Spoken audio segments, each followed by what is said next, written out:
Ladies and gentlemen, would you please rise for the playing of the Sibling Rivalry Baseball Podcast with your host, the 2023 IBWAA Podcast Host of the Year, Jana, and her big brother, Jeff.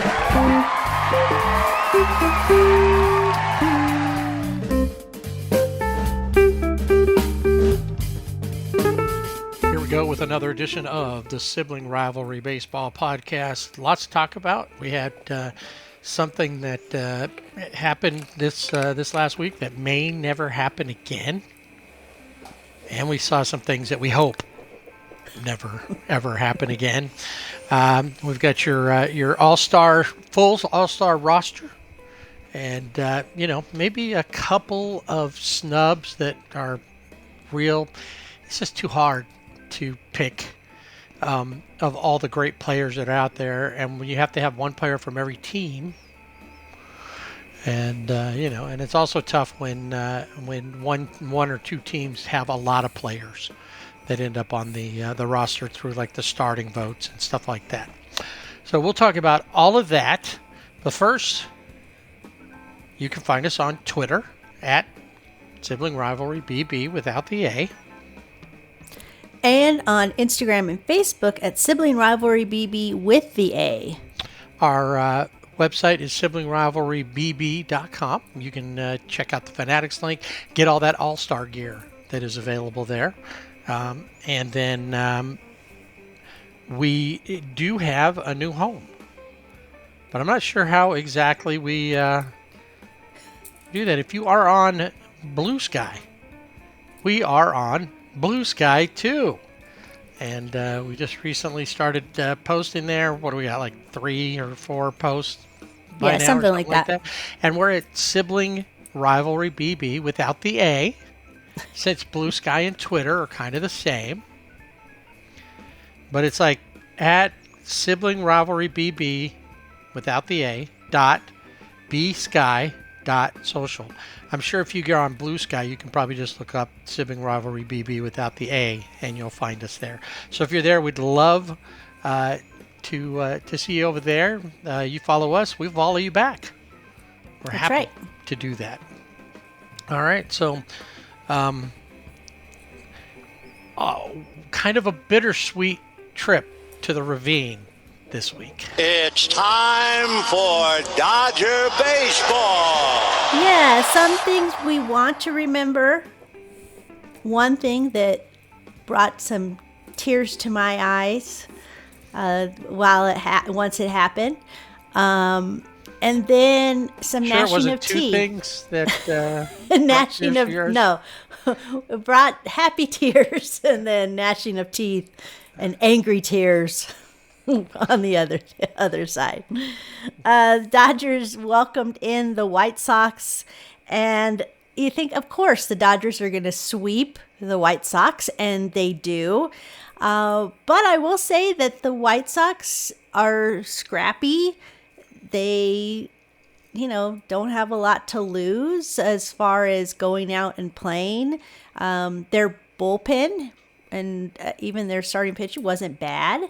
So I think there's some positives for the White Sox, but we're talking about the Dodgers. Dodgers sweep the White Sox in the first game, 6-1. Yamamoto is on the mound, and he gets run support. Oh my gosh! Did that bring tears to your eyes? Almost. Happy. I got a little weepy. Yeah, he pitched 7 innings, gave up 3 hits, 1 run, 1 walk, and 8 strikeouts, and then Dreyer and Banda came in and finished up and helped him get that win with they didn't give up any hits or any runs in that outing. Shohei had a home run in this game. Will Smith, he was 1 for 2, but he had 2 walks in this game, and then Teoscar 2 for 4. Andy Pye has 2 for 4, and then Michael Conforto 1 for 4 with 2 RBIs. So that's nice to see. And, defensively making some good plays. So, yeah, first game out, 6-1. of course. Next night, Kershaw Appreciation Day, I guess, as it's now known. And he needed 3 strikeouts to get to 3,000. 9 strikes. 9 strikes, right, but 3 strikeouts. three batters to strike out. 3 Ks Yes. for 3K. That's right. And I don't know what the White Sox said in the clubhouse before this game. Maybe it was because their manager had been one of his strikeout victims in going towards this record, and he was like, "Don't let him get to it. We're all going to be Tony Gwynn tonight, and we're going to hit the ball." And they did. I mean, it was crazy. I didn't think he was going to make it. It took him 100 pitches. Right. 100 pitches to get those 3 strikeouts. He faced a full 9 innings of hitters. Yes. 27. He faced 27 hitters or batters. And it just, it was just like, and everybody was on the edge of their seat. He'd get to 2 strikes, and they're like, "Here comes number 1." Nope. They hit, I don't know how many. It was crazy. He pitched 6 innings, gave up 9 hits, 4 runs, had a walk, and he did get 3K. But the first strikeout of the game for him didn't come until the top of the 3rd when his former teammate struck out. Right, Miguel Vargas. Maybe Miguel said, let me give him one. Yeah, let me help out. He was a good guy. He was always nice to me. Right. I don't know. I don't know. I think he just struck out. And then, he got there, and then, but it was like, what's going to happen? Is he just going to be like one and done? Right. And then he was able to go in the 5th and strike out Lennon Sosa, which is one of their better hitters. Yep. And you're like, how long is this going to take? Come on, man. And Dave Roberts said he was going to be managing the game differently, obviously, because of this milestone. But it did seem like it's like, okay, he's going to be 1 short, and we'll see it in Milwaukee. Well, at some point, what are you going to do? He gave up. No strikeouts till the 3rd. Then again in the 5th, and you're pushing the limits of how many pitches he. I mean, I'm sure he had no problem throwing it, but it was like, once again, it made me wonder: Did Doc blow it again with Clayton? Right. I know. I was saying to you, I know it's nice to do these type of things at home. Obviously, these big milestones. But it did seem suspicious to me when they pulled him out from Colorado, from the game in Colorado, where he had 5 strikeouts. He just needed 3 more, and he had pitched only 69. Right, he'd only thrown 69 pitches total. That's total. And so when they took him out, it was like, okay, this is orchestrated. It seemed orchestrated to have it happen at home. But then when it wasn't happening at home, you think, why couldn't it have just happened in Colorado? The fans in Colorado, and because the majority of them are Dodgers fans anyway in the stands, they would have enjoyed seeing that. He could have been in San Francisco, and they would have celebrated that achievement. Baseball fans in general are going to appreciate, I mean, you know what? The best place for it to have happened other than at home, St. Louis. St. Louis would have been perfect. Those people would have given him a parade. Yeah. Because baseball. Yeah. So he gets that, hits it the whole time. Somewhere in Arizona, Austin Barnes is watching on his phone and is hollering at him to throw the curveball.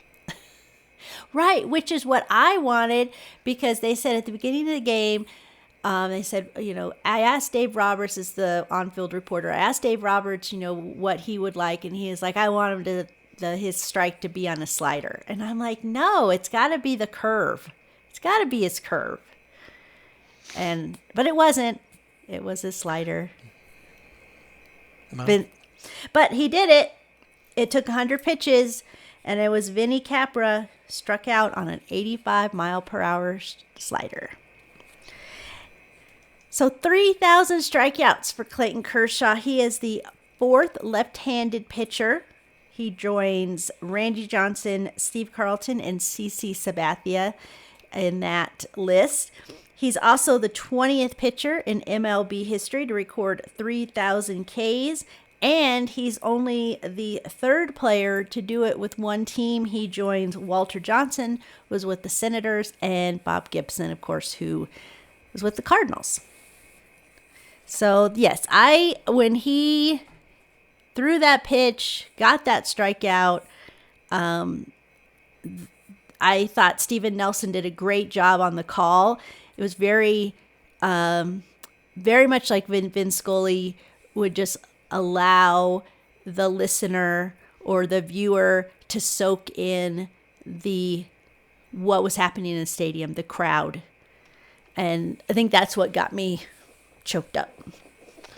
Yeah, it was. I didn't get to see it in real time because while I had been watching, as it was going, I thought, he's just not gonna.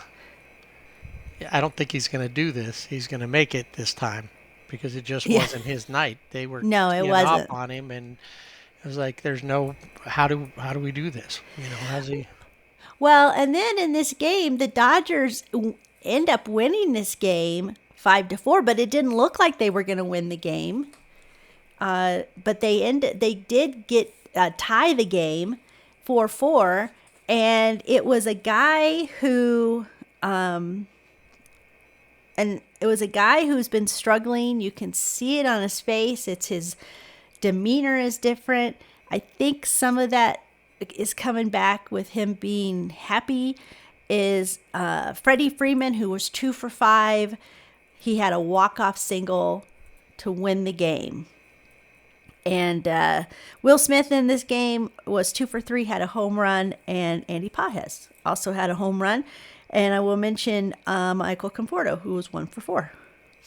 But Austin Slater of the White Sox, 2 for 5, a triple, and a home run. So he was a catalyst in putting a juggernaut in, or altering the plans of Kershaw.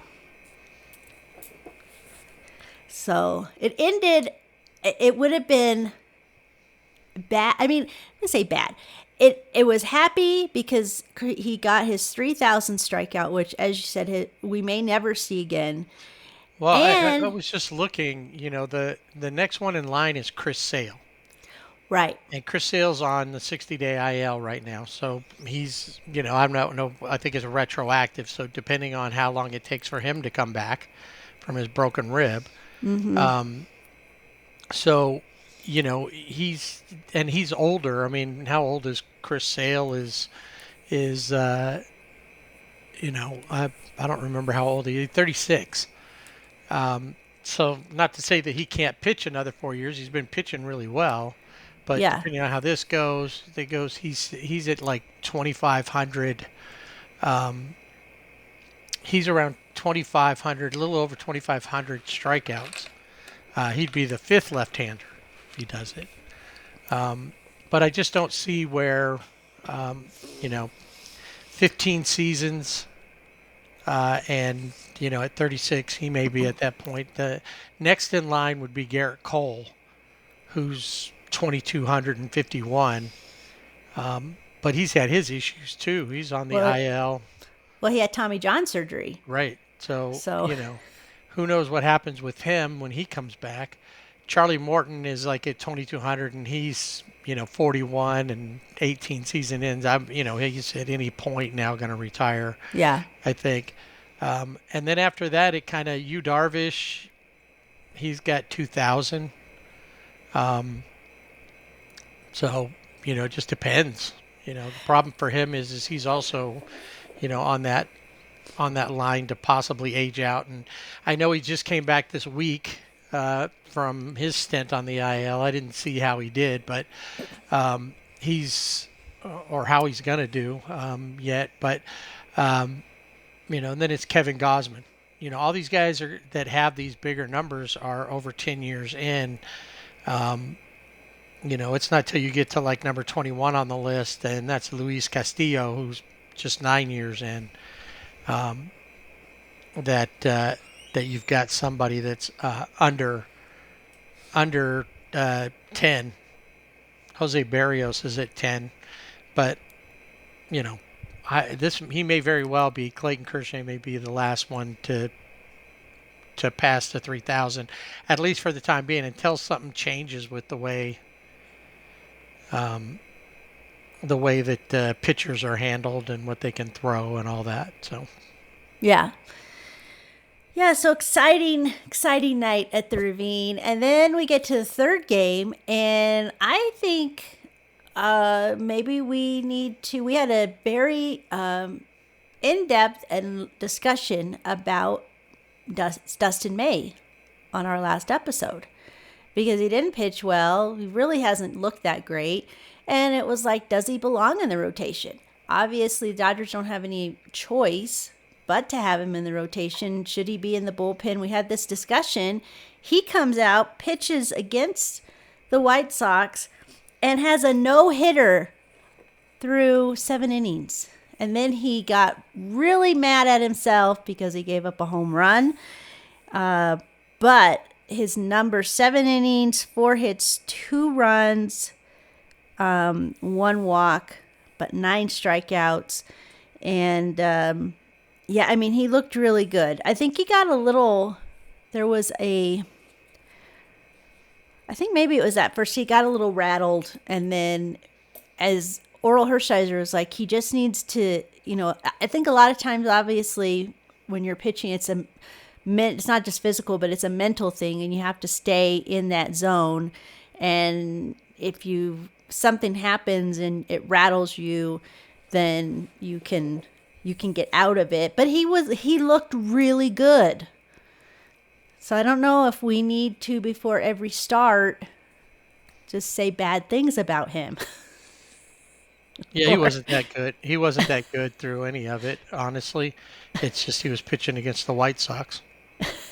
And it proved that in that 1 inning, that's usually like a standard outing for him, 1 inning where he gives up, 4 hits an inning and that. So I think it was against the White Sox. However, sometimes you need to have those outings against those teams to get back on track, for you to feel like I can pitch against the contenders. But I do feel because like he hasn't proven that yet. He hasn't. So I don't think he can. Number one. Number two, what he's got to figure out is it doesn't matter who he's pitching against. When he came out there, he was clearly in the right mindset. Remember what we talked about? We talked about Max Muncy. Said instead of going up there worrying about that he's not hitting, he went up there and looked at the situation and tried to do something that he'd done many times before based on the situation. And Dustin May came out there and in the right mindset. But look what happened the minute he got rattled. So if he had gotten rattled earlier, instead of, let's say he went through 3 innings and then they hit the home run off of him. Brooks Baldwin comes up, hits a home run in the 3rd inning instead, or whatever. And he's all upset about that. Does he fall apart the rest of the game? Or does he put it back together? This time he was already into the 7th inning or the 8th inning when this happens, then it's not such a big deal. You can take him out. He's done more than enough this time compared to what he normally does. But if it happens earlier in the game, what happens? He's got to learn how to not let that stuff get to him at all. Well, He was redder than his hair after the home run. He was cussing at himself. He was really upset. Oh yeah, but I think that this was a good. You have hype videos. He needs to watch this because he was throwing well. He was throwing in the zone. He knew where he needed to what he needed to do, and that's what he needs to continue to do.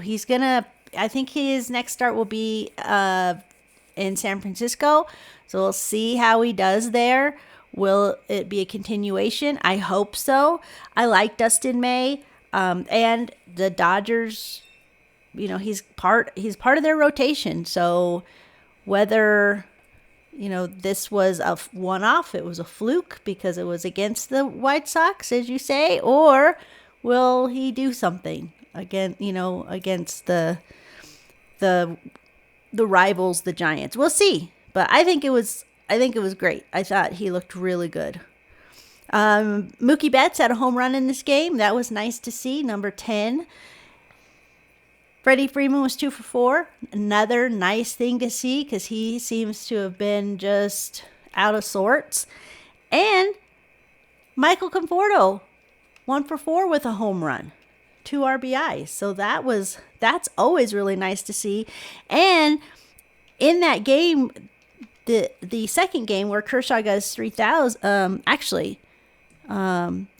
his 3,000th was Michael Conforto made some defensive plays that saved, caught a ball that would have been a home run. I think that would have totally disrailed Kershaw, and we probably wouldn't have seen his 3,000th strikeout that night. And again, defensively versus with May, I think there were a lot of good plays. So Conforto made some changes in his batting stance, but he's always been really good in the field. So we will see. Totally unrelated question. Yeah. Is disrailed a real word? Disrailed? Yeah. It is now, anyway. It is my dictionary, the Jana dictionary. Disrailed. Derailed. Disrailed. Okay, I was curious. I never heard. I didn't really. Disrailed. I was probably looking something in disrailed, but disrailed, derailed. It's in the same category. Either one is acceptable on SRBB. They're interchangeable. When I'm speaking. Anyway, all right. So good series against the White Sox, and then the hated Asterix come to town. And the crazy thing is that the only guy that's still on the team from the 2017 World Series is Jose Altuve. Is that the only one, or is there another one? No, he's it. That's it, right? He's Jose it. Altuve, and he was playing he was in the infield because Jeremy Pena is out on the IL. And was welcome to booze. They didn't even need to announce, like when you're watching the game on TV. It was, I think, they like Steven Nelson or Joe Davis, like even on the live, because they played on Fox on the Saturday game, and it was like, oh, you know who's coming up. Didn't even need to say it. It's like the one who will not be named, because we all knew who it was. But it didn't matter because the Dodgers were outscored 29-6 in this series.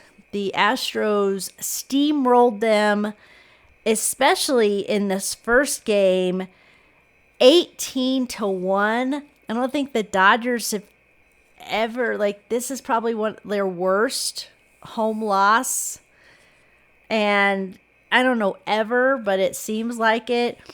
Ben Casparius, who was lengthened out to possibly be a starter or be, eat up a lot of innings, but I think more to be a starter in that starting role.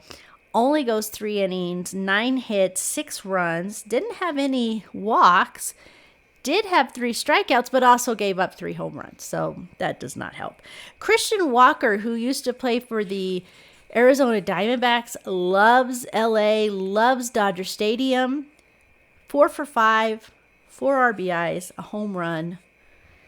It was just crazy. So, Christian Walker is now in rarefied air with guys like Barry Bonds, George Foster, Hank Aaron, Dale Murphy, Mike Schmidt, and Willie Stargell, as he has the 6th most home runs by a visiting player in the history of Dodger Stadium. Barry Bonds has 29. It goes down from there. And Christian Walker and Willie Stargell are tied at 21. Yeah. He just said, I don't know what it is about this place. I just love it. Yeah, apparently. He does. So that's a game that you just want to flush, as Doc said, and move on to the next night. This is interesting because came from Yahoo Sports. I didn't hear him say this, but Oral Hershiser, when said after the whole 18-1 win, or during the whole 18-1, he said, I don't want to open an old wound, but in some ways they're swinging at these breaking balls like they know they're coming. Yeah, they're cheating. That's the only way they could have won 18-1. I was like, cheaters! I don't know. It was not, well, and there was no obvious, the Dodgers, Will Smith had the lone, he had the home run. He had the RBI in this game, the 1 run, and that's it. Yeah, you want him, and you want to move on. So you're thinking, okay, 18-1. How do you feel as a player? You're obviously, you were defeated and you feel defeated. Next game, closer, but still a L. Ohtani is on the mound. Pitches 2 innings, gives up 1 hit, has 3 strikeouts, looked really good. And then Justin Warbleski comes in, does not have the same outing that he had the week prior. Goes 4 2/3 inning, gives up 7 hits, 5 runs, a walk, 6 strikeouts, but gave up a home run. And in this game, Mookie Betts was 2 for 5 with a home run and a double. And Miguel Rojas, 2 for 2, 3 RBIs and a home run. And that's it. And then Christian Walker, of course, was 1 for 4 in this game. I wonder if from the last game, the 18-1 game, if that's going to stop the death threats in Houston for Lance McCullers Jr. Since he was the winning pitcher. Since he was the winning pitcher, you hope so. Just on that end, because that's silly that people would get so things that people say, are just because they're behind the screen or something behind a phone, they can think they can say really awful things. In the last game,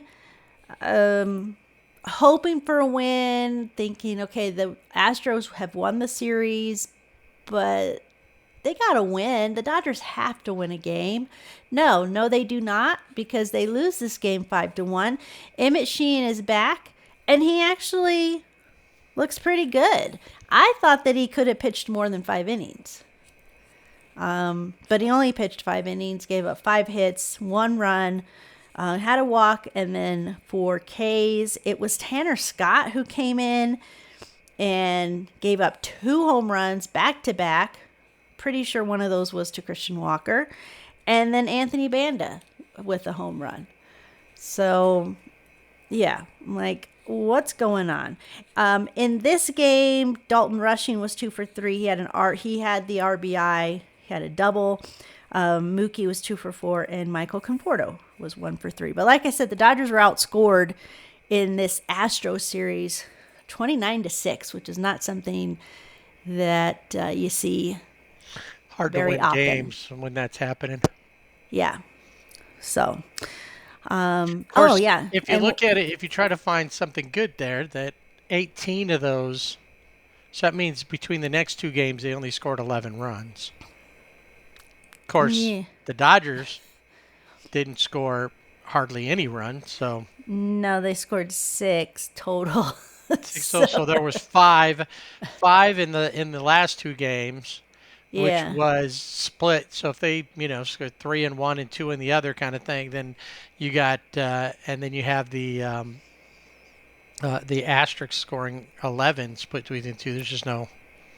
Yeah, and I think the hard part too is that Astros have been awesome and they've had a great record in June, and they've just been really good.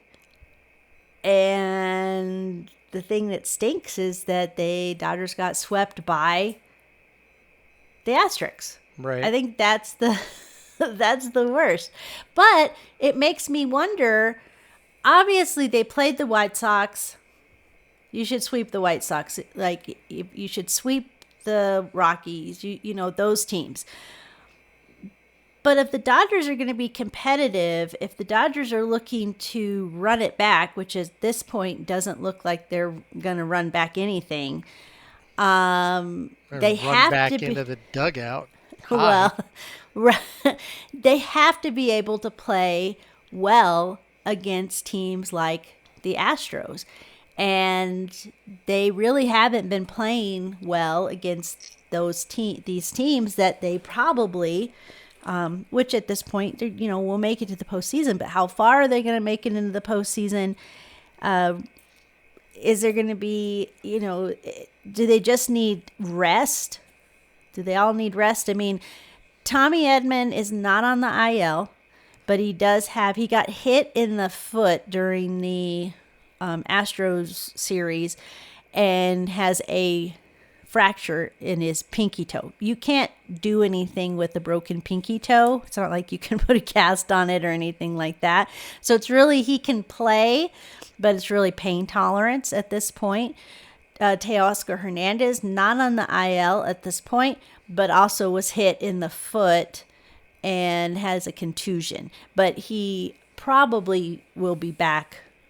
They were just giving him some time to maybe let, if there was any swelling or bruising, to kind of go down. But those are 2 guys that, especially Teo, who, can make a difference in the lineup. And when they're not in it, it hurts. And you're bringing up these guys from the Oklahoma City. James Outman is back. But again, and he's wearing glasses now. He's wearing those goggles like Kike and Max. I don't know how that will work for him. But he was tearing it up in Oklahoma City. But again, there's a difference between playing AAA and playing in the majors. And the pitching that they're getting. I mean, Will Klein. And they're getting pitchers from Colorado. You said that were with the Rockies. Yeah, and you're like, why? And he pitched in 2021 poorly. Didn't pitch in the bigs between 2021 and 2025. And anyway, but yeah, so Dodgers hopefully can turn it around. They're going to go out on the road. They have a road trip before the All-Star break, and they will be in Milwaukee for 3, and then they will be in San Francisco for 3 before the All-Star game. So we will see now how that works. Here's the thing. In the last road trip before the All-Star game last year, they were similar. They had a similar record. Yeah. And, I don't remember how the road trip went, but they were kind of in the same spot. Yeah. So, the question is, And a lot of people keep writing, well, that exposed a whole lot that the Dodgers, like, did it expose anything? And then in the story, they're like, it exposed, but what did it expose?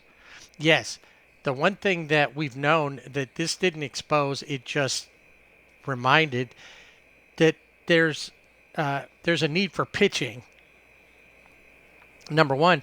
But number two, you have to go and look at how many players are on the IL. Yeah. What are you going to go and get? Who are you going to go and get? And the question now is, too, they're all breathing a sigh of relief that Max's injury is more like a 6-week injury instead of a season-ending injury. Yeah. So we don't necessarily have to go get a third base. But what if something happens? It's a setback. What if he's not ready in 6 weeks? And what if it's like 12 weeks? Yeah. There's all these things you got to look at. So there's different players out there that maybe they should look at. I'm trying to remember who I was thinking about the other day, that if they went after him, he could play third base because he's playing third base for his team now, but he's also can play second and short. And, he's a good, that type of a Dodgers like those utility type players. Mm-hmm. What are they going to do with Conforto? He has his moments, but they're just that. Then he goes and has no moments, and then, he had one. See, every time he does something, you get excited about it. But lately, we've heard his name more, but it's not like, he finally turned it around. He's not Max Muncy turning it around, where he went from not doing anything to over stretch he was the top hitter in baseball, or close to it. Right. The problem is they have so many people on the IL, and people with little nagging things too. They've got to figure out, where can we get a couple guys that we can insert in when things like what happened to Edmund or Teo happen. They can have these guys to fill in there and feel confident with it. And in addition to getting pitching back, they need to bulk up their pitching.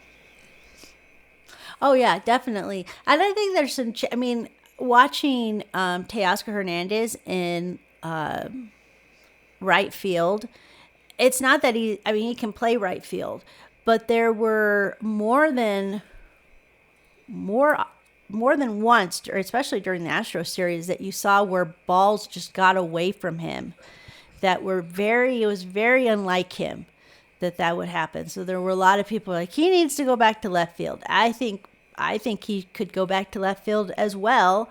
But they've got Conforto in there playing left. So yeah, I've seen him misplay a lot of balls off of that wall there in right field at Dodger Stadium. And a lot. So yeah, there's a lot of different questions. Like, how do you, and what do you do with offense? Shohei has not been hitting, and some of them like, well, it's because he's back to being the two-way player, focusing on pitching and hitting. But I don't know that that's necessarily going to make it to where he doesn't, where he strikes out, where he's just striking out more than he was in the past. Freddie Freeman, who just seems off. Except for, those flashes. And, where's the Max Muncy, I guess, consistency? And then to lose Max, because he was injured, he's on the wheel, but I'll mention it now because you mentioned it. He was injured in the White Sox game. He came down on his knee, actually got hit by the runner when he slid into third base. The helmet, his knee, he hit his Max Muncy's knee, and as he was getting out of the way, he fell, and it looked bad. It's a bone bruise, but I guess he could talk to Mike Trout about that and get notes and see how long. But yeah, it's good that he didn't, have an ACL tear or, anything like that, because it could have been way worse. But Yeah, I mean, right now the Dodgers, it's funny, because you think, oh, the sky is falling and it's awful. And we hear that in Dodgerland a lot. People are always like, they have to be because of who's on their team. But yeah, they're where they were last year. That's where they were. And and they didn't really play that great before the All-Star break either. You'd have to go back and look at it. But yeah, I don't, it's not time to do that. If afterwards they come out cold and they stay cold, then maybe, I don't. Last year there was concern because the Dregs looked good all year.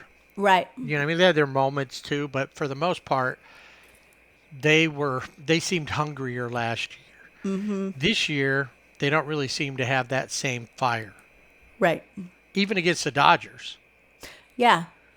And so no worries about any of that. When people are going to come up, they're going to come up. But both teams started off strong, the Dregs and the Giants, and they both kind of faded since. Yeah. So there's still a little less than half of the season to go after the All-Star break. It's all going to depend on what they can do, with the trade deadline, if they can get a couple players that they need, and they need to come back together like they did last year. Yeah, most definitely. I think just some good news. Blake Trinan looks like is closer to doing rehab start. It looks like he'll be in Rancho Cucamonga doing those. And then Blake Snell looks like he'll be back after the All-Star break. And really good news, Tyler Glasnow will be back in the rotation in Milwaukee. So we will see. Hopefully he has a good outing. But I start wondering about some of these players, and I feel like with Freddie, I feel like his mindset has changed. Obviously, last year he had the thing with his son, and that you change your priorities and all that stuff. But his thing was, I have to play every single game. Yeah. And Doc said, well, we finally got him to reevaluate that. But I feel like ever since he's got that having a day off here or there is a good thing.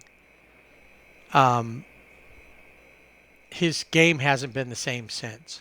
Yeah, I think so. That's a really good observation. I think because it takes away like who he is, like as a ball player. He wants to be in there playing, and when he's not in there, or take him out when which never happened, even if they were losing 6-0 or 7, whatever it was, maybe he's still in there. And I think especially for him, it's important for him to be in there too, just to get those at bats, because he has been wobbly at the plate, striking out like uncharacteristic of Freddie Freeman. Right. So maybe, they should take Doc's license away, because he shouldn't have messed with that.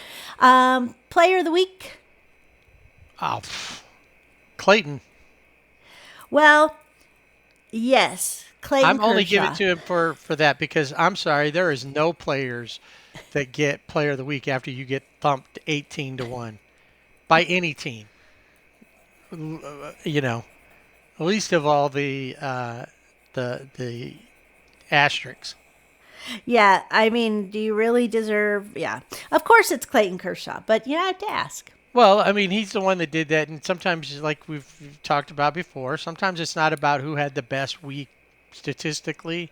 Yeah. It's about a milestone. I'm surprised. I'd be surprised if he wasn't, if he doesn't get it, that he wasn't, in the conversation for Player of the Week for the National League. Yeah. Just because they're usually do a lot of that stuff, And I think Teoscar Hernandez also had a milestone, 1,000 hits. Oh, yeah. So he had that too, but Clayton. And then you talk about milestones like that. We were just talking about the enemy, the Dregs. Manny Machado got to 2,000. Yeah. So those are little things that you got to celebrate.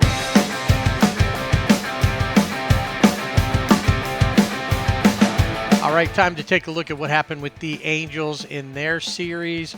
They took on the Braves before heading to Toronto, and the Braves having issues.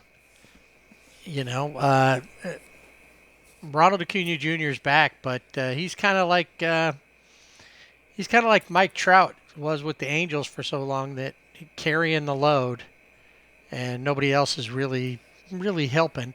The Angels have a great series. They win this series versus the Braves. They blank them in Game 1 on the first start of July 1st. And actually in this game, no offense really until the 8th inning, when the Angels would drop 4 on the Braves and, like I said, shut them out. Trout with a double, Joe Adell and Jorge Soler back home and off of the IL, back home in Atlanta, or back to his former stomping grounds. And Jorge Soler, what was his? He had a milestone too. He had a milestone in the next game. I think he had 200 home runs. 200th home run. But yeah, they were able to hold the Braves just to 7 hits. Tyler Anderson goes 6 and only gives up 4 of the 7 hits. And then the bullpen, once again, Detmers, Jansen, and Jose Fermin, who actually gets the win in this because they didn't score runs until he was in. They are able to take them down and get that first win there in hot Atlanta. Game number 2 of the series. A little different outcome this time. Aaron Bummer was not a bummer for him this time. He gets the win as the Braves would explode for 7 in the 6th inning of that game and then another one in the 7th to take out the Angels 8-3. The Angels would score in the 1st and the 9th, but it wasn't enough. That home run from Jorge Soler, which gave him the 1 run, and then that was in the 9th inning, trying to make I guess a comeback. It stalled, and that was it. They kind of turned it around. Even though they scored more runs than the Braves did the night before, the Braves pretty much controlled them. Well, and I have a question, because you see Kikuchi was pitching in this game, and he was pitching well, and he had given up 6 hits, and but only goes 5 2/3 innings, had 7 strikeouts, and I heard a lot of chatter that people were upset that he was taken out when he was taken out, because they felt like he could have gotten out of that inning and it could have been a different outcome of the game, and that he was pulled too soon by Montgomery. Yeah, and it didn't matter that, it didn't help, because Zephyrjan, who's usually pretty consistent, pretty solid, gets no outs and gives up 5 runs. Yeah. Now 2 of those, now not 2 of those, the 2 runs that Kikuchi was charged with, Zephyrjan let score. Right. So, those go to him, but at that point, he's got to be, you got to look at it. He's been the best pitcher that they've had all season, and he, at that point, give him a chance to get out of it. Yeah. But Montgomery pulls the trigger early. Zephyrjan makes him regret it, and then Hunter Strickland would come in and then end up, giving up 1 more run. Didn't really matter at that point. The Angels just couldn't do anything to get beyond the Braves pitching. So, it was Didier Fuentes who gives up 2 runs, and it wasn't until Dylan Dodd in the end, the 9th, they give up that 1 more. And that would be it. Going to the rubber match.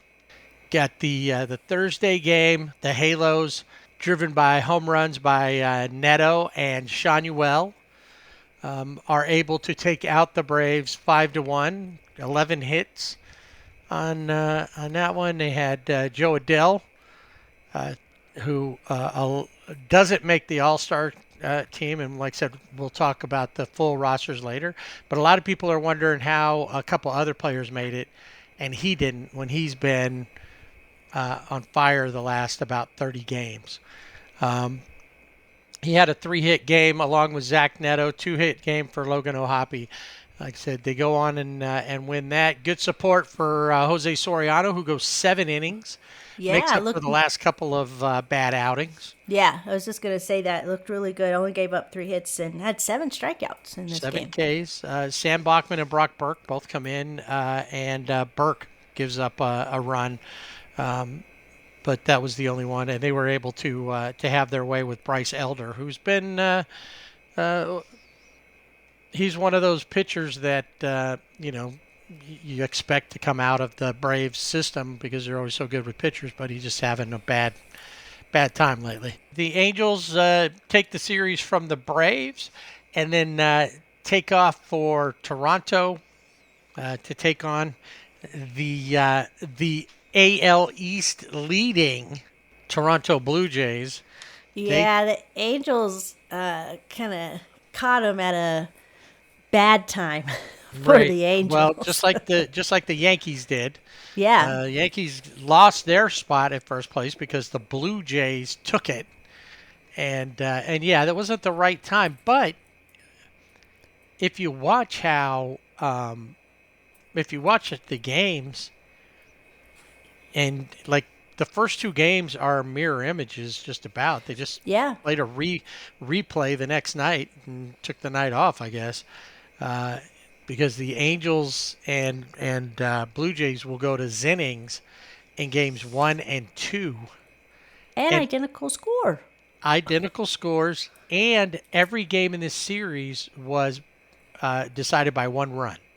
Yeah, that was something the Angels were not blown out by the No, Blue they Jays. just couldn't. So, the first game, it was in the bottom of the 10th that the Blue Jays would walk it off for a 4-3 win.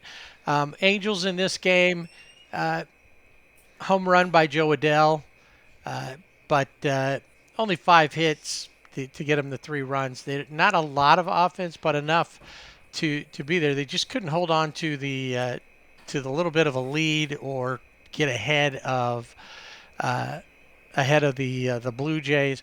The Blue Jays only with 5 hits in that game too, so it wasn't a huge offensive game. Kyle Hendricks. As I say, really, Toronto wouldn't have won if it wasn't for a throwing error. Right. I mean, in that fashion, the walk-off throwing error. Yeah, it was. So yeah, they're on fire, and when you're playing like that, little things like that happen. Things just seem to go your way, just like the script called for. So next night out, and like I said, another Zennings game. This time, bottom of the 11th. So that was the difference. They went with a little more offense. The Jays had 13 hits in this, and the Halos would go with 7. Once again, Jefferson gets a loss on this, and a couple more hits, like I said, but not a huge amount of offense. It's Joe Adell with the 2 RBIs in this that help with the score. And Nolan Shanuel drove in the other one. And once again, you got with the it was George Springer with a home run to help drive. Talk about former Asterix. Kahanowitz, not a bad outing compared to some that he's had recently, but still, it goes 5 1/3. Gives up 3 runs, 6 hits. Only strikes out 1, walks 2. And they were going against Max Scherzer. And one thing that did happen that's a positive, Chad Stevens, who had just been called up and playing third base or second base in this game, gets his first MLB hit off of. And this is I'm doing this because this is what they all hyped it up as a potential Hall of Famer. In Max Scherzer, he's probably going. Yeah. He's got over 3,000 strikeouts. He's got a lot of wins. He's got. Anyway, Scherzer only throws 4 innings, gives up 5 hits and 2 runs, but struck out 4, but did give up that 1 hit to the rookie. But they go on and take that one. So they've won the series at this point. Can the Angels avoid the sweep? No. One thing that was weird in the previous games, especially that Saturday game, I noticed was because they played earlier in the day. I don't know that I ever noticed a game in Toronto where the roof was open during the day. And it looked like a completely different stadium. It does. It looks like the sun coming in. Yeah.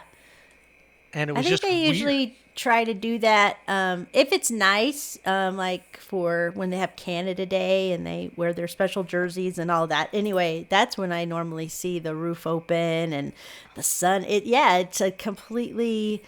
You're like, is this in Canada? Where are they playing at? Because it's a totally different ballpark. Yeah, it looked completely different. It threw me off. It was weird watching that one. I think I spent more time like, wait, is this questioning? Is this in Canada? What's going on here? Anyway, like I said, home run by Mike Trout. Now, Mike Trout, I think, last time I looked, is about 8 away from 400 home runs on his career. And I wonder, had he been able, I think we would have been talking to him being closer to 500 if he'd have been able to play consistently throughout the time that he's been. Definitely. Versus, and that would have, I think at that point, the fact that he's around 400, I question I question his Hall of Fame status just because he's been injured so much. But had that been the case and he'd been closer to 500, it definitely would have been. So he still makes it probably. 400 home runs. He's have to look and see who's where he sits among home run leaders in the active home run leaders. Anyway, they're not able to beat him. Like I said, 3-2. Once again, another close game.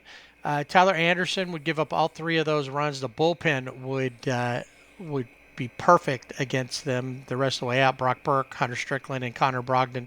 No runs and no hits versus the bullpen. Kevin Gausman was, other than the fact he threw 107 pitches, and he was up there. I mean, they were throwing. They made him throw a lot of pitches, but he was really. You can see the better pitchers in the league with like Gausman and guys like that, where you can see how they throw. And yeah, pitchers want to get you swinging at balls, but his pitches were so close sometimes that if you didn't swing, it's like, why didn't you swing at that? It was right on the edge of the plate.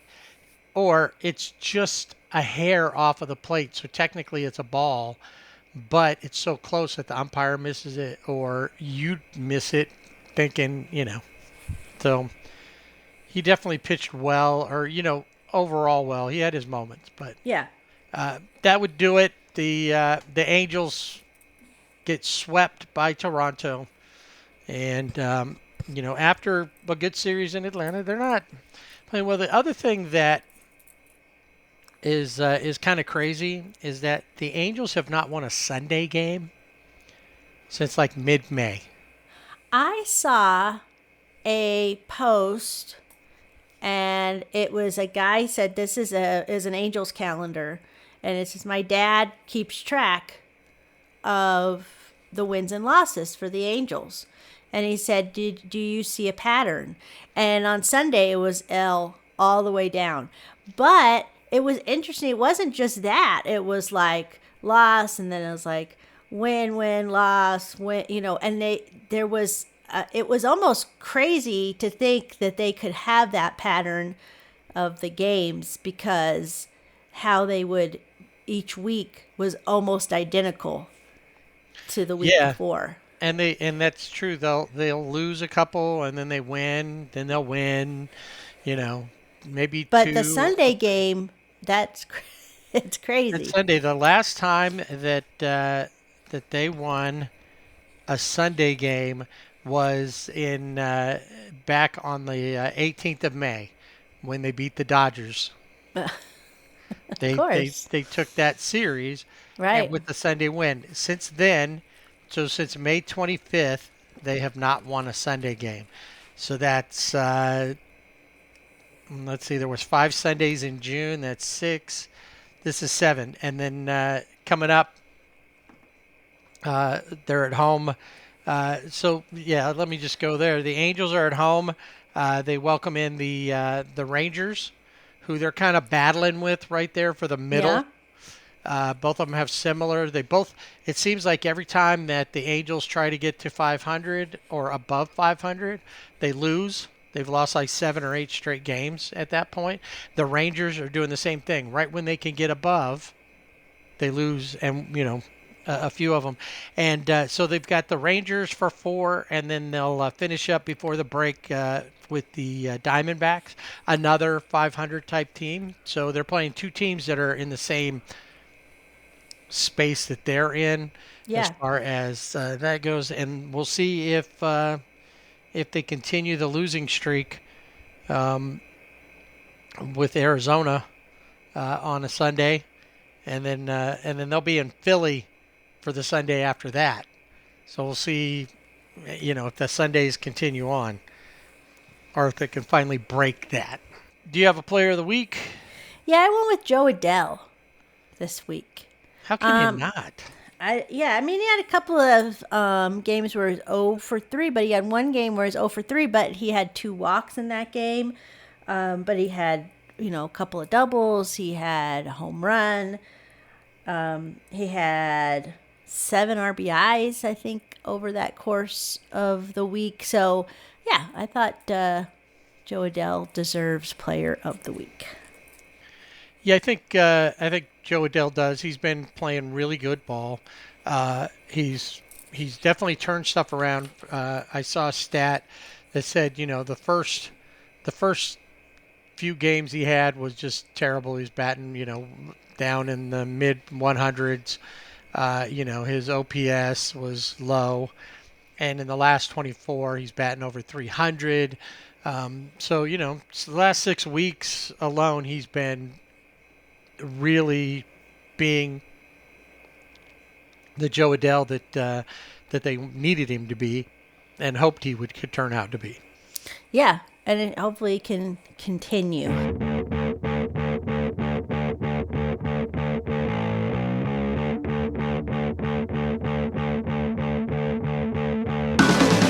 All right, I'm going to fire up the bullpen cart, take a ride around baseball. And we got a lot to get to here in Around Baseball. Just to start, Players of the Month. Well, first I'm going to do Players of the Week. Okay. And then I'm going to do the month. Okay. Players of the Week. For the American League, George Springer. His slash line was a 429, 500, and 964. And he had 5 home runs, 13 RBIs, and 9 runs scored. And in the National League, it's co-Players of the Week. Michael Busch of the Chicago Cubs with a 565, 615, and a 1.174 slash line with 4 home runs, 7 RBIs, and 7 runs scored. And then Zach Wheeler of the Philadelphia Phillies, 2-0 record, 0.53 ERA, 1 earned run in 17 innings pitched, 22 strikeouts, no walks. Wow, that is a good week. Yeah. Definitely, that he definitely deserves it over Clayton. Getting 3 strikeouts really.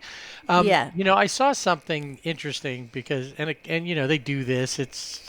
They put up a graphic on the Cubs Cardinals game on Sunday about Michael Busch's numbers versus Freddie Freeman. And Busch overall has better numbers right now in the season. Mm-hmm. And of course they're doing it because they're like, well, Michael Busch was a Dodger. Yeah. Why, you let him go for that. But I believe that Michael Busch would not have, he probably wouldn't have those numbers if he was in L.A. I don't think so either. 2 reasons. Number one, if you didn't get Freddie Freeman, let's say that never happened, Max Muncy's your first baseman. Busch would probably be playing third base. And he probably would be platooning at third base. So I think sometimes we get, hung up, oh, you let that guy go? Yeah, you know what? There's a lot of players. Every time that Yordan Alvarez, comes up, oh, yeah, Dodgers missed out on him. Well, they get rid of him before they really knew what he was. And, and they got, what's his name? And the 2 players out of that, and I can't remember either one of their names. The pitcher, they got a pitcher, and we were looking for him in the first couple of seasons. The outfielder, what's his name? Anyway, so it's just interesting that, sometimes these players aren't going to become, even if your system, even like the Dodgers minor league system is one of the best in baseball, it doesn't mean that a player's in the right spot for them. And sometimes, Josh Fields, who we were looking for and still haven't found. Right. And so that's who we got, was Josh Fields. No, we got Josh Fields, and then we got the guy that we hate, who went on to be an asterisk. Oh yeah. And then we were happy when he was here because he was okay, but. Yeah, no, it wasn't Josh Fields. It was, anyway, doesn't matter who he was. Josh Fields was the one I was wondering about because I knew we were for him. We've been looking for him, and he never... Still can't find him. But the other guy, he played for them, and then he was a jerk on the Asterisks, and then he went and he got released by a Korean team or something. Oh, the greasy-haired guy. Yeah, I don't remember his name now. I have to go back. Yeah, that's how much we care about him. Yeah. Anyway. Players of the month. No greasy-haired guys in Players of the Month that I know of, but this should be no surprise. Player of the Month for the American League, Cal Raleigh. Raleigh. Why do I want to say Riley? Raleigh. Just like I want to call him Cal Naughton Jr. or Cal Raleigh Jr. instead of. Yes. His slash line 300, 398, and a 690 with 11 home runs, 27 RBIs. And as we have mentioned, he is going to be in the home run derby, but there are videos of him surfacing when he was 8. And he is on the video, and he's got a bat, and he's like, I'm the home run derby champion. So, and he's like 8 years old at that point. So anyway, I guess he had a premonition. We'll see. And the National League Player of the Week, this may be a surprise, Juan Soto. His first Player of the Month honor. He hit 322, 474, and a 722 slash line, 11 home runs, and a 1.196 OPS, the best in the majors in June. So, American League Pitcher of the Month, goes to Hunter Brown of the Astros. He allowed just 4 runs all month and 30 and a third innings. He had a 1.19 ERA, the best in the American League, 7 scoreless innings, and 9 strikeouts versus the Phillies to help sweep the Phillies. And the National League Player of the Month should be no surprise, Zach Wheeler of the Phillies, 8 scoreless innings with 10 strikeouts versus the Padres. And then he finished June with a 0.58 ERA, which is a Major League Baseball best, 42 Ks in 31 innings. American League Rookie of the Month goes to the Athletics' Nick Kurtz. Had a 264, 329, and a 597 slash line with 7 home runs. And National League Rookie of the Month in Milwaukee, Jacob Mizorowski, 5 no-hit innings in his June 12th debut. Had a perfect game going into the 7th on June 20th. 19 strikeouts over 16 innings and a 1.13 ERA. American League Reliever of the Month goes to Josh Hader of the Astros. 6 hits, 22 strikeouts, and 13 and 2/3 innings. Had 9 saves with a 1.98 ERA. And the National League Reliever of the Month, a name that has been popping up, especially during this as trade deadline gets closer. David Bednar of the Pirates, 1.95 ERA, 28 and 2/3 innings, one unearned run in 10 innings, and 16 strikeouts. And that's it. That's finally coming back around. Yeah, Players of the Month. The MLB Draft is going to be coming up here on Sunday. And I thought this was interesting just because we spent a lot of time in this town. But there are 4 players from Corona High School that become the first high school to ever produce 3 first-round picks in one draft. You have Seth Hernandez, who's number 3. He's a right-handed pitcher. He was named the Gatorade National Player of the Year. And he has committed to Vanderbilt. Billy Carlson, number 7 in the prospect, a shortstop, has committed to Tennessee. Brady Ebel, Dino Ebel's son, who is number 64, a prospect, has committed to LSU. And then Ethan Bingaman, who is the number 1, he's 150th prospect. He is a right-handed pitcher and an infielder. He's committed to Auburn. And do you notice anything about those 4 schools that they have all committed to? SEC. That's it. SEC. So, as we've seen, I mean, a lot of times these guys are going to go on to college and they'll be drafted again. But whatever they're doing at Corona High School, I think they're the Panthers.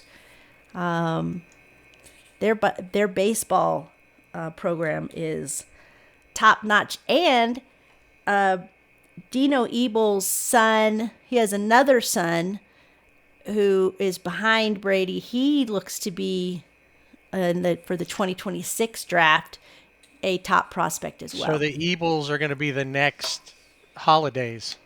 Yeah, looks like. It sounds like. Yeah, I have a family member who played ball with Dino Ebel's son, or against him. I'm sure in high school they played against each other. This kid is going to Cal State LA. He's got a scholarship there to go play. Nice. So we'll see what happens with him. We'll watch. We'll talk about that next year when we get into college ball. So, you know that saying of that's a very pirate thing to do? Yeah. Whenever, because remember when when Javi Baez got into the rundown between home and first base? Oh, yeah. That was versus the Pirates. Certain Yes. plays out there, it just seems like, they stopped playing. Well, kind of interesting that this sounds like a pirate thing to do. As we get closer to the trade deadline, a lot of things about players who might be traded are, start coming up. Well, one guy, Brian Reynolds, whose name's come up quite a bit as a potential trade bait, he's under team control until 2031. So they might be able to get quite a bit for him overall, with value, but because you've got control over him for a while. But he has set in his thing a no trade clause of 6 teams. Tell me if there's something that you notice about these 6 teams. He doesn't want to go to the Yankees or the Mets, the Blue Jays, the Dodgers, Giants, or Padres. So he doesn't want to go to the American League East or the National League West. That's one thing. What else do all those teams have in common right now?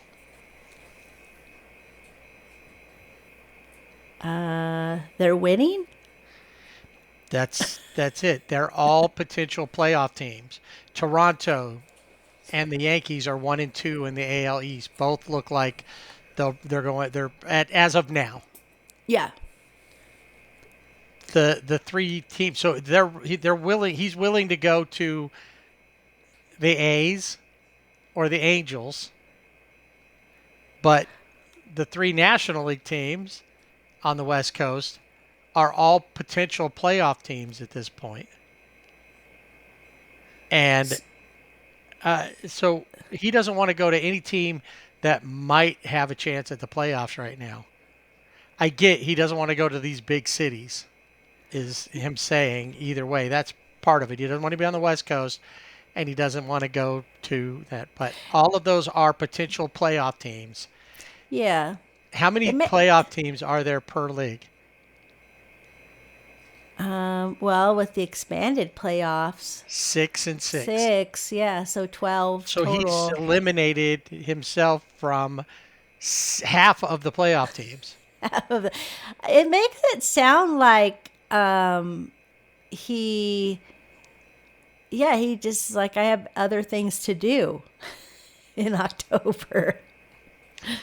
Right. I mean, I think he's like, Maybe Chris that's Bryant. when his timeshare is, and it's locked in. I don't get, if I don't do it then, I don't get it at all.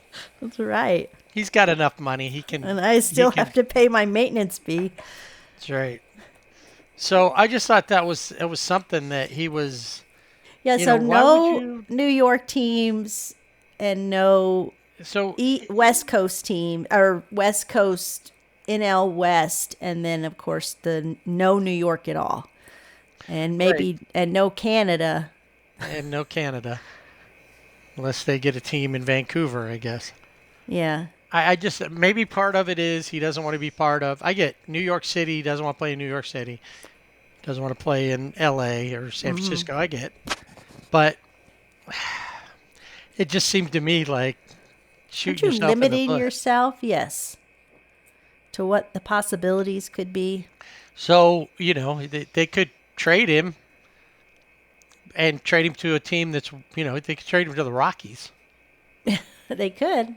And there he would be. And then him and Chris Bryant could be sure they don't have to make any playoff appearances. Yeah, they could sit on the dugout bench together.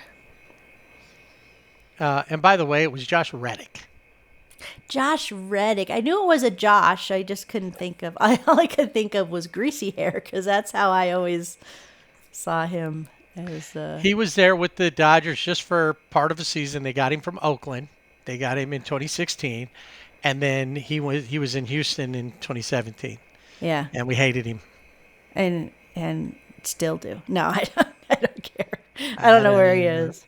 Maybe he and Josh Fields are hanging out. Maybe. The Josh Club. Hey, did you see in I don't remember what game it was, but like 300 Ryans. So guys named Ryan showed up to a Rockies game.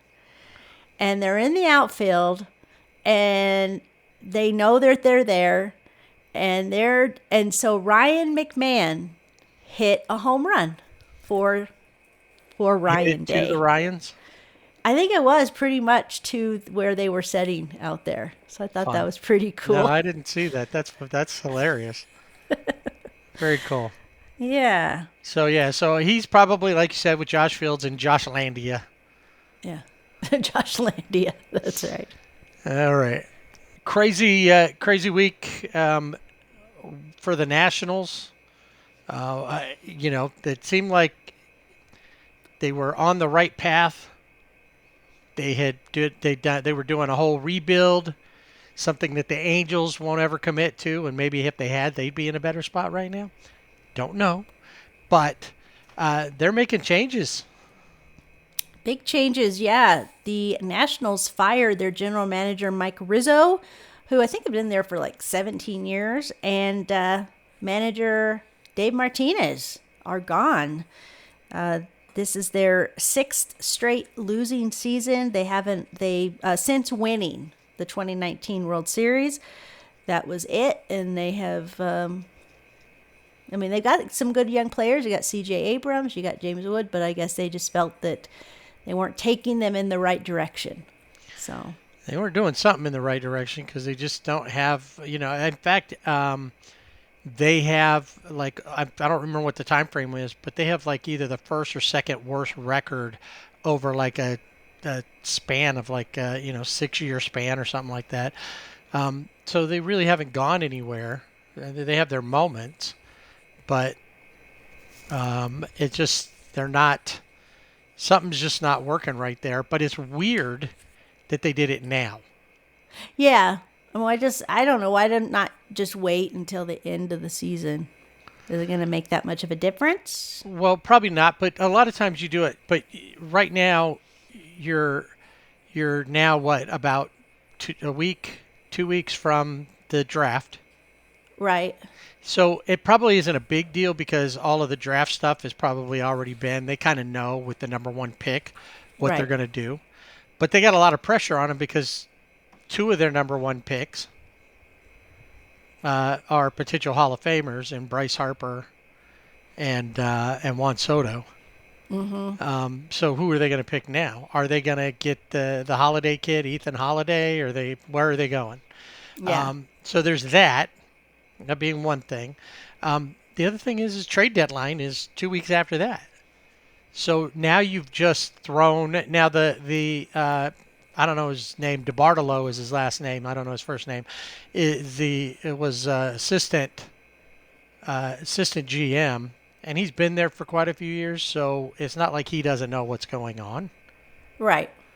But now you got a rookie general manager at the helm. Is he going to say, now I want to do this my way, and this is my pick? I don't know. Maybe we'll see. They've got the number 1 pick there. So. And then the interim manager was the bench coach, Cairo. Yeah, I think is his last name, Miguel Cairo. Yep. Anyway, so we'll see what even if they make the right picks, we're not going to know for a little while. Right. And the question will be then, with the Nationals being where they are, will they sell? And if they do, who are they going to end up selling? Yeah, all good questions. So, oh well, I'm sure Dave Martinez will be in another job here before long, and I'm sure maybe next season we'll see how the rest of the rest of the season goes and who ends up getting fired. But, a lot of times they'll do that in that last month. Instead of just waiting until the off season, they'll do it like in September. We're not in it anymore. Let's just clear it out so that way we can start working now towards finding somebody new. Start anew. Start fresh. Alex Verdugo released by the Braves, and that most likely was because Braves need a spot to open up for Jurickson Profar, who will be coming back after his 80-day PED suspension. So where Alex Verdugo lands, I don't know. Josh Young was optioned by the Rangers, so he's no longer there. And we've got 3 guys that just said, I'm done. It's time to retire. It's been a good run. Whit Merrifield is retiring. Played for the Royals, the Blue Jays, and Atlanta. Played in 1,147 games, 4,866 plate appearances, 1,249 hits, 632 runs, 485 RBIs, and 218 stolen bases. So not a bad career for Whit Merrifield, which I think whenever I think of Merrifield, I always think of, obviously, the Royals. Right, yeah, Kansas City's the first thing that pops up for me, too. And then a guy that we both know, Kevin Pillar, played for the Angels, played for the Dodgers. He played for Toronto, and then the Red Sox, the Rockies, the Dodgers, the Braves, the White Sox, the Angels, and the Rangers. He signed a minor league contract with the Rangers, called up, and then he got released, and then he's like, it's time to go. And I think seemed like he got to the 10-year mark with the Angels. He did. And then it seemed like, he's probably going to retire. And he it looked said like he was going to retire. Right. But as we know, sometimes people say things that they think, I'm going to retire. They rethink it, and they come back. He played in 1,234 games. 1, 2, 3, 4. He had 1,053 hits and 114 home runs. He's often known as Superman. He made amazing catches, was a great defensive outfielder. And I think just a good teammate. I liked him when he was with the Dodgers. Yeah. And then catcher Tucker Barnhart played with the Reds, the Tigers, the Cubs, the Diamondbacks, and Rangers over 12 seasons. 2 Gold Gloves, played in 920 games, and 662 hits and 53 home runs. So those 3 are all hanging it up. So best of luck to them as they go out beyond baseball. All right, so there is another scandal brewing in baseball. And it's not enough people listen to SRBB. That's the biggest scandal. That is. This is another one. This one involves Luis Ortiz from the Cleveland Guardians. One of their pitchers. He was scheduled to take the mound versus the Cubs. And right before first pitch, MLB said, nope, he's not pitching tonight. He's on non-disciplinary paid leave until at least the end of the All-Star break. Yeah. While they do some investigating about some gambling issues. But this isn't the normal gambling issues, and this is where we're going to start probably seeing more problems. Because before it was you bet for a team to win or a team to lose. Right. Maybe the point spread, what's the score going to be? But it was pretty basic. Now they have all these prop bets, these little side bets. And I never thought about this, but this is going to become a bigger thing, I think, or they're going to find that it could be a bigger thing based on the fact that they're more tied to gambling and gambling sites than ever. Mm-hmm. So the question, and there's a lot of questions, no answers. The Cleveland Guardian said, this was not something we were expecting. We had no idea about this. But according to ESPN, it's 2 pitches. Okay? Yes. And it's not exactly the pitches themselves that they're cheating throwing the pitches, well, like because it like spitters or substances. It's that there's betting activity tied to these pitches. The bets are being placed on whether the pitchers would be balls or hit by pitches, what the pitch would be. The first pitch, is it going to be a slider? Is it going to be a fastball? What's it going to be? So all of these are little bets that you can make in addition to betting on the game itself, on the outcome of the game. You can do these little things. When the first home run of the game will be hit this, or when's the double play, things like that. Now, some of those are a little tougher to work with, but apparently these pitches were flagged by a betting integrity firm and referred to sportsbook operators. And it says the first instance that was examined was the second inning of a game on June 15th when the Guardians are playing the Mariners. Ortiz, first pitch to Randy Arozarena was an 87-mile-per-hour slider outside the zone.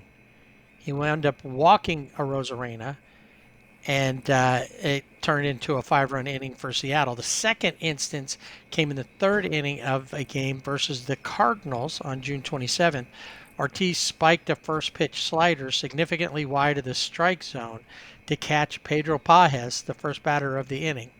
2 pitches later, Pages hit a home run. The Cardinals scored 3 times that inning. Overall, Ortiz has thrown a first pitch strike to 63.1% of the batters this season. Okay, and all of a sudden on those 2 particular pitches. So the question is, what happens and why Ortiz? What are they looking at here? They can't talk to him really. I mean, I guess they can and find out what's going on, but he can't go to the ballpark or be around any of that. So they're going to look and see if he threw those pitches on purpose and who benefited from it. Did people benefit from it? And see if they can tie it back that he threw those pitches on purpose for the betting. For those prop bets. Yeah, that's crazy. Those micro bets. You're like, I'm going to bet this amount that the first pitch. And who, if that's true, how was he? Was he approached by someone or? Right. And how is this all going down? If it is, if it's anything. Right. They got to figure out. Did he know? Did he purposely throw those pitches? And then, and this would be 2 years in a row, because last year, remember, they punished like 5 players, like 4 got 1 year suspension, and then the guy from the Padres, Marcano, he got life. Yeah. Suspension from baseball. It's going to be interesting to see, if it does come out that he did that purposely, and whether it was connected to somebody or whether he did it and was making the bets on his own, or somebody made a bet for him. Did he have eBay making bets for him from behind bars? Don't bars. You ever see every show I see these inmates always find a way to get a cell phone or something? Yeah, they got a cell phone. They can get notes to people. Other things. Yeah, they get all kinds of stuff. It's like, what's the point of having a jail if you can have all those things? Exactly. All right, it's that's pretty crazy. We'll have to keep an eye on that, because that's crazy. I never even thought about micro bets. No, I never thought about it either. But if he's throwing those, and typically he starts off over 60% of the time, he's starting with strikes. And all of a sudden on 2 that were heavily bet on.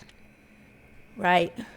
That's the problem is you can't, it's not like a couple of people bet on it.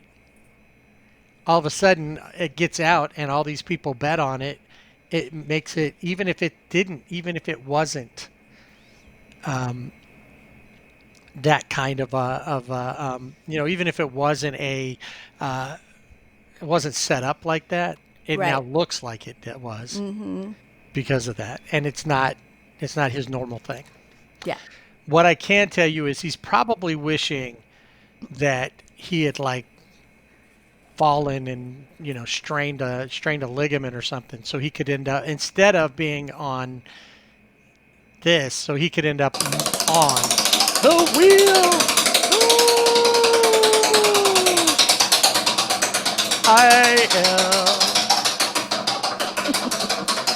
All right. Christian Moore is on the IL. Maybe it was because we called him Charlie. Sprained with a sprained left thumb. It was so that Chad Stevens could come up and get his first hit off of future Hall of Famer. Yes, that must have been. Hunter Strickland is on the 15-day IL with shoulder inflammation. In Cleveland, Lane Thomas, their outfielder, has plantar fasciitis. So can't play. It's pretty painful.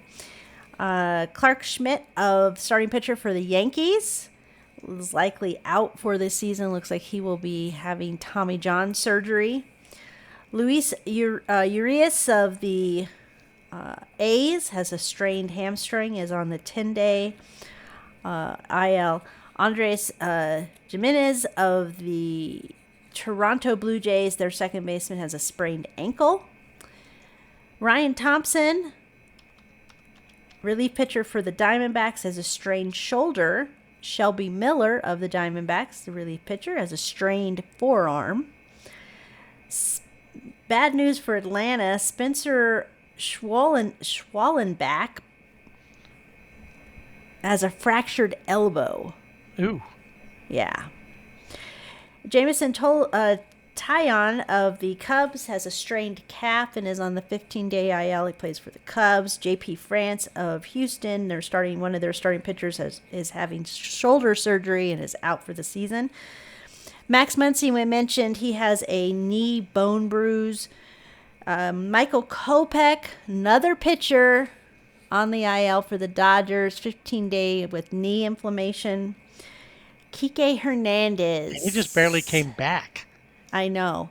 Kike Hernandez tried to keep it to himself, but couldn't, and he has elbow inflammation, and he's on the 10-day IL. Hopefully he will be back after the All-Star break. Rhys Hoskins of the Milwaukee Brewers has a sprained thumb. Garrett Mitchell, starting pitcher for Milwaukee, is having shoulder surgery, so he is out for the season. Trevor Williams, starting pitcher for the Nationals, has a sprained elbow, so he's on the 15-day IL. And then we've got a couple that have been reactivated off of the wheel. Mentioned Tyler Glasnow, Yu Darvish, Brandon Woodruff of the Brewers, and Hassan Kim of the Rays. Have all jumped off the wheel. Well, gingerly stepped off the wheel because we didn't want them to hop off. It's just like in the hospital, they had to be wheeled out to. Right. Had they hopped off, they may have had to been hopped back on. Placed back on. Yes, hopped back on.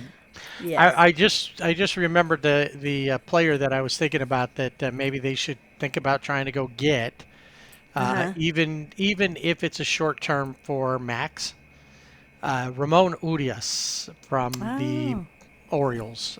He can play second, third, shortstop, and he could get in there. He's got a decent bat. He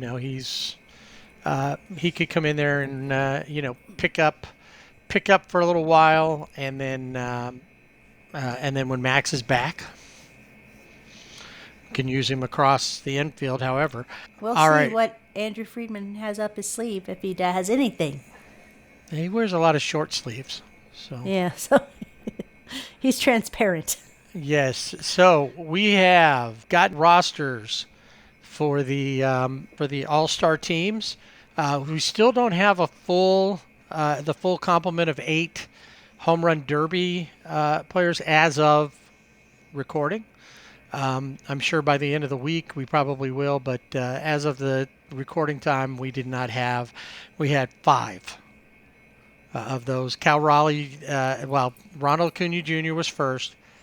Cal Raleigh on there. Byron Buxton just joined. James Woods from the Nationals. That's 4. And the 5th one is O'Neal Cruz from the Pirates, who apparently, per the Pirates, along with Paul Scanes, is untouchable, untradeable, even though they benched him for slacking. Yeah. Slacker. All right. So we have the roster. So we talked about the starters, so we'll just talk about what the reserves are. Now, the reserves are I think at one point it used to be the reserves were picked by like the coaching staff, the manager and all that would do that. Now it is player votes, and the commissioner's office has some play. So, and we'll show you one that is a full-on commissioner's pick when we get to when we talk about the National League. So, do you want to start with the National League, and we'll start with the reserves? Yeah. So, and then we'll go to the pitching. Okay. So reserves for the All-Star game in Atlanta: at catcher, Hunter Goodman of the Colorado Rockies, Pete Alonso, Ellie De La Cruz, Brendan Donovan of St. Louis, Matt Olson, Eugenio Suarez, Corbin Carroll, Kyle Stowers, Fernando Tatis Jr., James Wood, and Kyle Schwarber round out the reserves. Starting pitchers: Matthew Boyd of the Cubs, Mackenzie Gore of the Nationals, Clayton Kershaw, Freddie Peralta, Robbie Ray, Chris Sale, Paul Scanes, who looks like he probably will start his second All-Star game, Logan Webb, Zach Wheeler, and Yoshinobu Yamamoto. And for Clayton Kershaw, he said it was a little weird. He was honored. This is his 11th time, but he was the legend pick. That was a pick completely by the commissioner. Exactly. Rob Manfred, which it makes sense. It's 3,000, potentially his final season. Yeah. In baseball, I get why people come back. Just like Kevin Pillar, once he had a little time off, he realized he really did still feel like he could play. Yeah. Some players are like, no, I know I can't do it anymore. I'm done. Mm-hmm. You just know. And I think, but my hope is that Clayton Kershaw will be one of those guys that knows it's time to hang it up. I'm going to go. And he has said he wants to end it as a Dodger. He's on a 1-year deal. Not that the Dodgers wouldn't sign him again, but especially if they can win another World Series, and hopefully for his sake he can pitch in it. Yeah. Then it'd be time, win or lose, it'd be time to hang him up. But yeah, I think so. Yeah. Relief pitchers: Jason Adam of the Padres, Edwin Diaz of the Mets, and Randy Rodriguez of the Giants. Who? Randy Rodriguez. It's funny because people are like, who is that guy? But he's having one of the best, years as a relief pitcher. So it's crazy that, you just don't, there's a lot of guys in San Francisco that just don't know, that are contributing so that they've had the success that they've had. Cool for Matthew Boyd, who was supposed to have been a perennial all-star when he started with the Tigers, and he just is now finally getting to a point where he's showing, he's becoming what everybody thought he was going to be. Back in your in the reserves, a couple of things that were interesting that came out, and I thought about this too, was that Ellie De La Cruz, which he's a great player, But if you look at numbers and you look at what they're doing, Trey Turner's having a far better year. Oh yeah, he's having a good year. But but it's not like, oh, Dave Roberts didn't like him. It had nothing to do. Dave doesn't pick anybody. Right. It's so other players don't like you, Trey. I think so, and you know what? I could see that about him. I enjoyed watching him when he played for the Dodgers. He's a good shortstop. He's hitting. He's good. But yeah, when it comes to the players, maybe he's just not that nice on the base pads when he's something about him, I guess. And then Fernando Tatis Jr. also, I would say that Andy Pages probably would have been the better pick as far as numbers go. But what you gonna do? Yeah, and no Juan Soto. No Juan Soto, and he's had his times, but he's been slacking. And now he's finally starting to play better. It's like, well, over the last 6 weeks, great. But you haven't been doing this but about 2 or 3 weeks. Mm-hmm. And the guys who have been doing it all season. Yeah, he has no consistency. Right. At all. So, anyway, that is the All-Stars. Yes, as always. There's people that just aren't going to make it because there's got to be at least one player from every team. Right. So, there's players that I thought should go on there. There's players. And we got to remember, too, that, just reading through that, we know that Chris Sale was picked as a pitcher. We know he's on the 60-day. He's not going to pitch in this game. Somebody else is going to pitch. Right. Any of these pitchers that pitch on Sunday, the 13th, won't pitch. So they'll be bringing in. So some of these guys, and then, the same thing with the reserves. If any of those guys are hurt or there's some reason why they can't make it. The only one I can see right now, and I'd have to go back and look, is like Corbin Carroll, because he had a fractured wrist, I believe.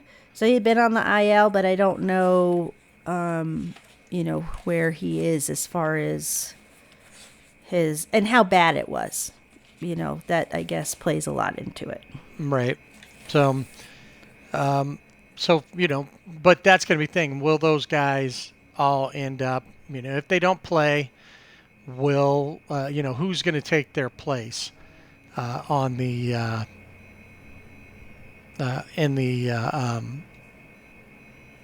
on the roster. So there'll be a few of those, and so let's look at the reserves and the pitchers for the American League. Starting with catcher Alejandro Kirk, which makes sense. He was the second in the voting anyway. Yeah. And he's just ranked up there high. Jonathan Aranda from Tampa Bay. No surprise there as far as first basemen go. Alex Bregman, isn't he on the IL? Or he is he off now? I think he may be. I don't know that he's off yet. I think he's still. No, I guess he's come back. So. All right. Jazz Chisholm Jr. from the Yankees. Brandon Lowe from Tampa Bay. Or actually, no, he hasn't come back. Sorry. So breaking news. Breaking news. He's still on the IL. Yes. He's still spinning. You just didn't see him when he passes by. That's right. You have to do some roll call on the IL, on the wheel. Jeremy Pena from the Asterix. We know he's on the IL. Bobby Witt Jr. And then Byron Buxton is a name that we always look at for, like, this guy should be, should be Hall of Fame status by now.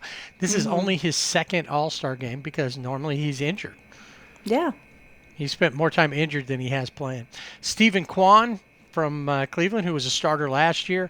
This one has gotten a little bit of controversy tied to it based on, like we talk about, numbers and things. Julio Rodriguez from the Mariners. A lot of people are like, where's Joe Adele? Joe Adele is, when you look at things like OPS plus, and that Rodriguez is right in the middle. He's average. Joe Adele is higher, is much higher. Yeah, and it's interesting too that, I mean, obviously it's Julio Rodriguez, but the Mariners cut him. They DFA Rowdy Tellez, who has when they DFA'd him, Julio Rodriguez is at the same OPS and everything as when he was. Now, obviously, again, it's Tellez versus Rodriguez. You're not going to DFA Julio, but right. But it's interesting that the numbers, if you go by numbers, were the same. But Joe Adele, I think, deserves that spot. And then my pick for DH when we did the IBWAA picks was Brent Rooker. And in fact, I voted for Brent Rooker on the regular thing as well. Yeah. All right. What was he? Player of the week or player of the month? Hunter Brown. Of the month. Of the Asterisks. One that I picked on mine. Chris Bubik from Kansas City. Garrett Crochet. Not surprising, from Boston. Jacob deGrom. Not a surprise either, from the Rangers. Max Fried. And then from the Angels, their sole representative. I think this is his second All-Star game, and that's Yusei Kikuchi. Well-deserving.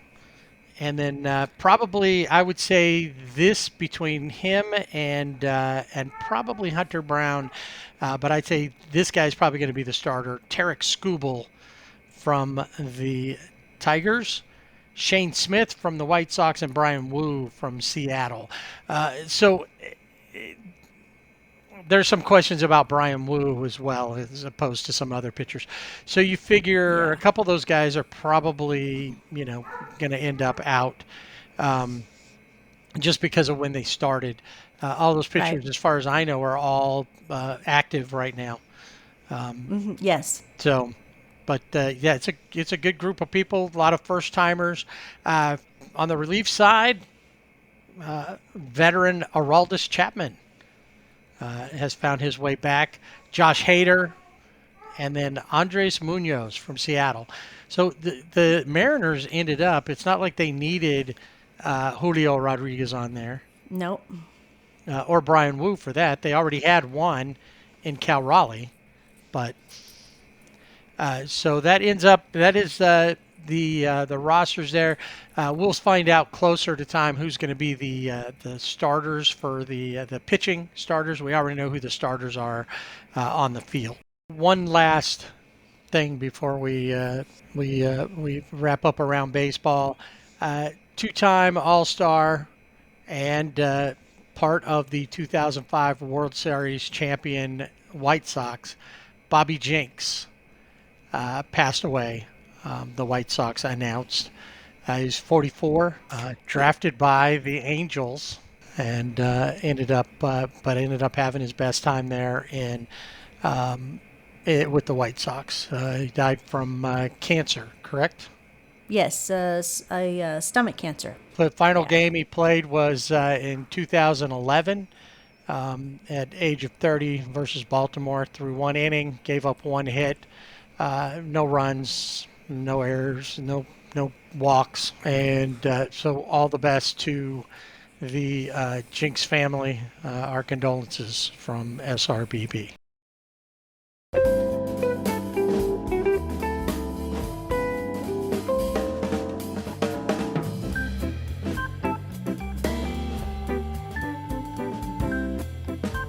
All right, we've got the bullpen cart back in the shack.